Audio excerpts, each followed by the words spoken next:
अस्सलाम वालेकुम। प्रोग्राम आईना के साथ ताहिर अहमद भट्टी आपकी खिदमत में हाजिर है और आज प्रोग्राम का उन्वान है मेरा एक मशवरा है, इल्तिजा नहीं। जॉन एलिया का मशहूर मिसरा है। आप इसको बाज़ और हवालों से इंजॉय करते आए हैं। आज ज़रा इस रेफरेंस से पेज पे गौर करके देखें।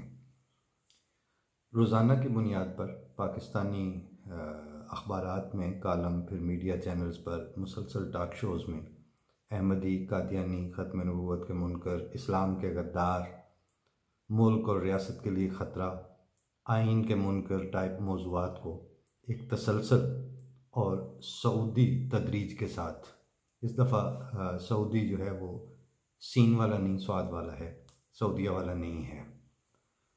तो उस तदरीज के साथ और एक मखसूस पैटर्न के साथ मुसलसल आगे बढ़ता हुआ मैं भी देख रहा हूँ, आप सब भी देख रहे हैं। और बात ज़ैद हामिद टाइप के बड़बोलों से चल के हारून रशीद साहब के पुरअज़रौनक तज्ज़ियों से होती हुई नदीम मलिक जैसे लोगों तक पहुँच गई और उसके साथ दो वफाकी वज़रा, एक तलाल चौधरी और एक नात खां, ये चार अफराद बैठे हैं और फ़ैसला होने जा रहा है कि अहमदी ख़त्म नबूवत के मुनकर हैं। और जो सवाल उठाया गया उसका जिक्र कोई नहीं कर रहे, इस बात पे बात ही नहीं कर रहे कि आपने उसमें नाम डाला, समरी में मिनट्स में नाम आया, भाई आपको अहमदियों ने कहा था कि हमारा नाम डालें।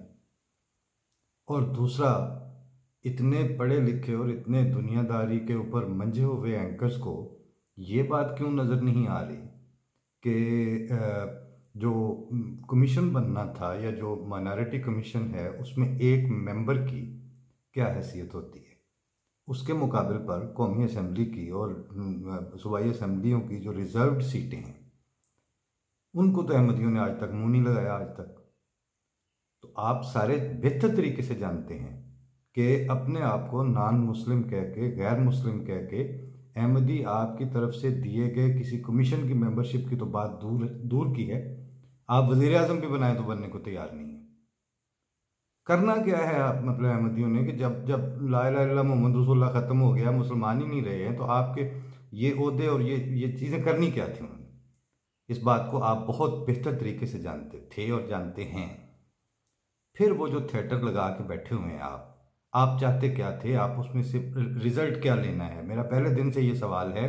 जिस दिन एक कोने में बैठे हुए इलियास चिन्योटी ने बात शुरू की थी, मैंने उसी वक्त आपसे कहा था कि आप किधर जा रहे हैं, करने क्या लगे हैं, क्या प्रोग्राम है आपका, क्या सोच के ये सारी एक पूरे तरतीब के साथ जो आगे चल रहे हैं, आपका क्या ख्याल है कि यानी हम आपको देख रहे हैं और हम कान में बुर्कियां डालते हैं, हमें नहीं पता चल रहा होता कि बात कैसे हो रही है? मैं आपको बताता हूँ, जिस वक्त ये लाल मस्जिद वाला इशू चला था तो मैं मेलोडी से आप पारा की तरफ जा रहा था, रावल टाउन जाते हुए रास्ते में।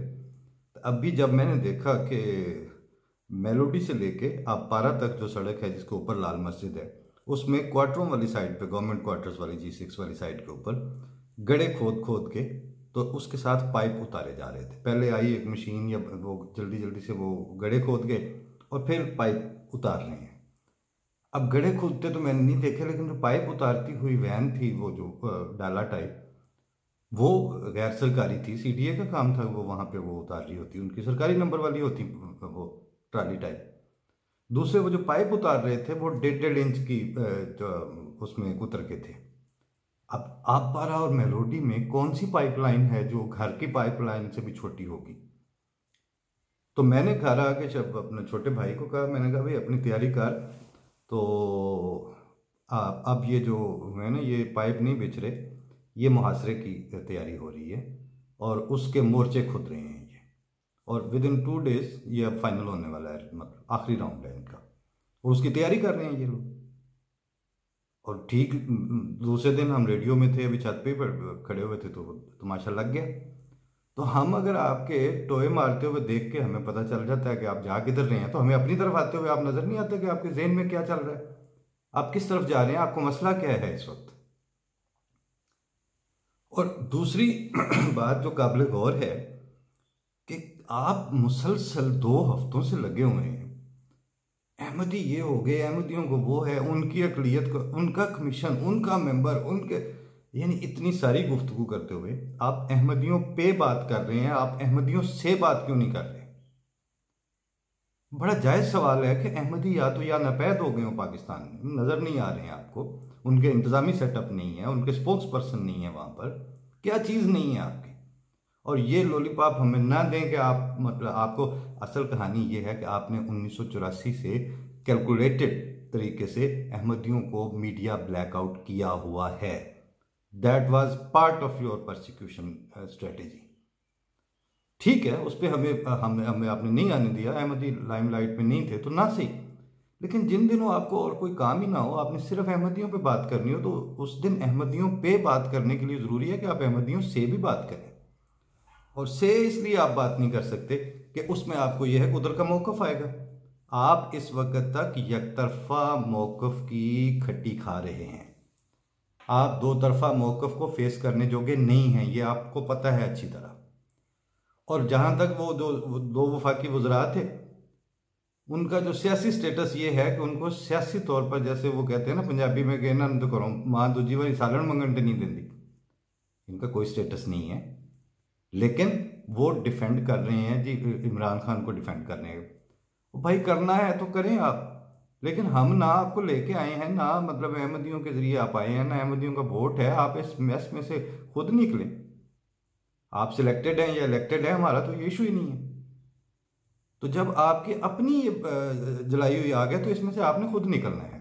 बाकी ये है कि आप मतलब इसमें मुझे तो ये बात बिल्कुल अजीब लगती है कि मैं बैठ के नदीम मलिक और मीडिया के एंकर्स और दूसरे तीसरे इनको और या इन वफाकी वज़रा को ये कहा जाए खुदा के वास्ते यार ऐसे ना करो, नहीं, ये बात है ही नहीं, ये प्रैक्टिकल नहीं है। जानने वाले लोग जानते हैं कि जब इस तरह एक पैटर्न के साथ चीज़ें डेवलप हो रही होती हैं तो वो करवाई जा रही होती हैं, और करवाने वाली फोर्सेस, करवाने वाला सेटअप पीछे वो अच्छी तरह इन चीज़ों को जानते हैं, वो खूब कैलकुलेट करके बैठे हुए होते हैं। लेकिन जहाँ जहाँ उनकी मिसकैलकुलेशंस है वो बाज़ दफ़ा आपके लिए पुट्ठा नतीजा, गलत नतीजा, आपको आप सोच के कुछ और जाएंगे, आगे कुछ और निकल आएगा आपके सामने।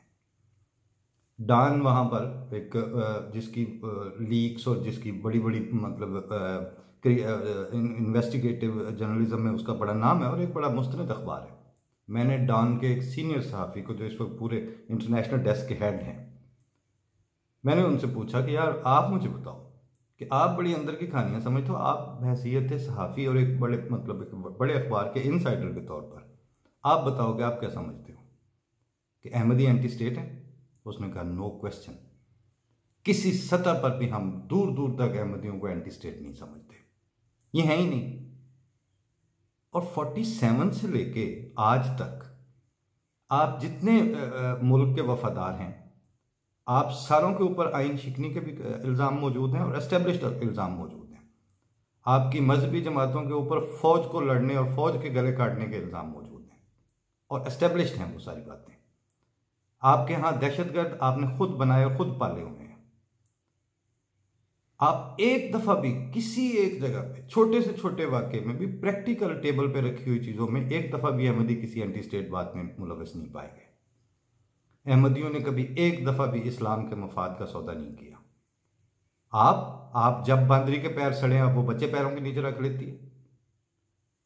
आपके इस्लाम और आप खुदा के लिए अगर गौर करें, अगर आप लोगों के करतूत और आपके कैरेक्टर से हम अपनी नस्लों को वतनीयत और इस्लाम सिखाने लगे, तो फिर आपकी पैरवी करके तो हो सकता है कि हम वतन से गद्दारी कर जाएं, लेकिन आपके कैरेक्टर मिसाली नहीं है, आप जानते हैं इस बात को। अब अगर आपने आपके कोई पॉलिटिकल स्टेक्स आ गए हैं तो आपको ना पॉलिटिकली हम लाने वाले थे, ना हम आपको सपोर्ट करेंगे आपकी इस तरह की एक्टिविटीज़ में। रहा सवाल ये कि जी वो अहमदियों का मौक़िफ़ ठीक है, अहमदी अपना मौक़िफ़ जो है वो सरकारी तौर पर भी आपको देते हैं, ऑफिशियली भी देते हैं, उनके स्पोक्स पर्सन है, उनका पूरा सेटअप है। लेकिन सवाल ये है कि जैसे कल एक साहब ने मुझसे पूछ लिया कि भाई मैं जो 50 साल से अहमदी हूँ, तो क्या मुझे बचपन में से घुट्टी में घोल के कौन सा कलमा सिखाया गया है? मुझे ला इलाहा इल्लल्लाह मोहम्मद रसूलुल्लाह पे ईमान के साथ ही आज तक गुजरा हूँ, मेरे साथ ही वक्त गुजरे हैं सारे, तो मेरे अंदर भी तो होगा कि ये किस तरफ जा रहे हैं। और जब मुझे यानी आपकी तरफ सारा कुछ हो रहा हो, आपके वो लाल मस्जिद के ऑपरेशन का भी मुझे कबल अज़ वक्त पता हो रहा हो कि आप किधर जा रहे हैं, आपकी मालागंज से शरीयत उतर रही हो, तो उसको देख के भी मुझे अंदाज़ा हो जाए कि अब आप लोग क्या करने जा रहे हैं। तो आपकी ये जो डायन है वो जब मेरी तरफ मुंह करेगी तो मुझे नज़र नहीं आएगा कि आप किस तरफ जा रहे हैं और आप करना क्या चाह रहे हैं। लेकिन आपको सिर्फ मैं एक दो गलत फहमियाँ जो जनरल पब्लिक को भी और वो जो फैसला साज हैं पीछे उनको भी वो बताना ज़रूरी है कि ये जो एक आपका 22 करोड़ वाला है ना कि हम 22 करोड़ अवाम तो सर दे देंगे और ऐसे कर देंगे, ये 22 करोड़ बलूचिस्तान वाला इशू आपके सामने है। बलूचिस्तान को आप किस तरह इंटैक्ट रख रहे हैं आपके सामने है। पख्तूनों की तहरीक आपके सामने है जिस तरह वो चल रही है और जो उसके साथ जिस तरह उसको हैंडल करने की मजबूरी पेश आई हुई है। सिंध और 18वीं तरमीम और सूबा और वो जो रिफ्ट आपके मरकज़ के साथ चल रही है और सिंधियों के अपने जो उसके अंदर स्टेक्स हैं और उनके तहफ़्फ़ुज़ात हैं वो भी आपके सामने हैं। अगर आप अपने मसाइल के ऊपर आपके 22 करोड़ के ऊपर आपके इश्यूज और फिर उसके ऊपर आपकी मजहबी तफरीकें, इन सारियों को अगर आप ही पे तकसीम कर दिया जाए ना तो ये 22 करोड़ हैं तो ये 40 मसाइल बनते हैं, आपको 50-50 लाख आते हैं। हमें जो है ना आप अकलियत का तर्जमा काफिर कर रहे हैं। अकलियत का तर्जमा काफिर नहीं होता, अकलियत का तर्जमा होता है थोड़े कलील। काफिर के लिए लफ्ज़ काफिर है, नॉन मुस्लिम के लिए वो है तो खुदा को ना मानता हो, रसूल को ना मानता हो, ला इलाहा इल्लल्लाह मुहम्मद रसूलुल्लाह को ना मानता हो। इसलिए आप अकलियत का तर्जमा काफिर करके अगर हमारे ऊपर दांत तेज कर रहे हैं, ये नहीं चलेगा, ये हो नहीं सकता, इट्स प्रैक्टिकली इम्पॉसिबल। इन सारे वाकयात के होते हुए अब गुस्सा इस बात पर आता है कि आप जो बैठे हुए बाइज्जत और बावकार तरीके से आपकी मदद करने वाले, आपके साथ देने वाले, आपके लिए कभी भी मुसीबत ना बनने वाले उन, और जब ज़रूरत पड़ती है कि कितने मौलवियों ने आप लोगों को 7-8 करोड़ रुपए की हेल्प की है इसी मसले के अंदर। ये जो इस्लाम और पाकिस्तान के नाम पर जो सर कटवाने फिरते हैं, ज़रा मुझे बताएं, मोहम्मद अली और फेडरल मिनिस्टर और ये जो मौलवी बैठे हुआ था रिलीजियस अमूर का, उसने अपनी पर्सनल जेब से कितना दिया है, उसके फॉलोअर्स और उसके हल्के से क्या कंट्रीब्यूशन हुई है। आप खुदा का खौफ करें, ये आप बाज़ चीज़ों में आप गलत फहमी पे हैं। अहमदी साबिर हैं, सब्र करते हैं, नो डाउट, बर्दाश्त करते हैं, लेकिन क्या आपको पता है कि सब्र और बर्दाश्त करने के लिए भी ताकत चाहिए होती है। फ्रेजाइल चीज़ कभी किसी चीज़ को बर्दाश्त कर सकती है? हमारी बर्दाश्त बताती है कि वी आर नॉट फ्रेजाइल, हम फ्रेजाइल नहीं हैं। आपको ये गलत फहमी है कि अहमदी फ्रेजाइल है, और आपको ये गलत फहमी है कि आप सब्र के माने बुज़दिली के लेते हैं। ना वो बुज़दिल हैं, ना वो फ्रेजाइल हैं, और ना वो मौका परस्त हैं। और ये गद्दारी और इस तरह के अल्फाज आप में से पैदा होते हैं और आप ही इनको अपने तक रखें। हमें हम और हमारी नस्लें इन लफ्ज़ों से नाआशना हैं और हम इनसे नाआशना ही रहेंगे इंशाल्लाह। फिर एक सवाल और पैदा होता है कि अब अहमदी आपको और क्या दें। 53 के बाद आपने मुनाफरत आम कर ली, 73 में आके आपने नॉन मुस्लिम करार दे दिया, 84 में आके आपने अपने अस्सलाम वालेकुम कहने तक का हक छीन लिया, मस्जिद नहीं कह सकते, अजान नहीं दे सकते। अब आप बताएं, अब आप क्या हमसे और क्या लेना चाहते हैं?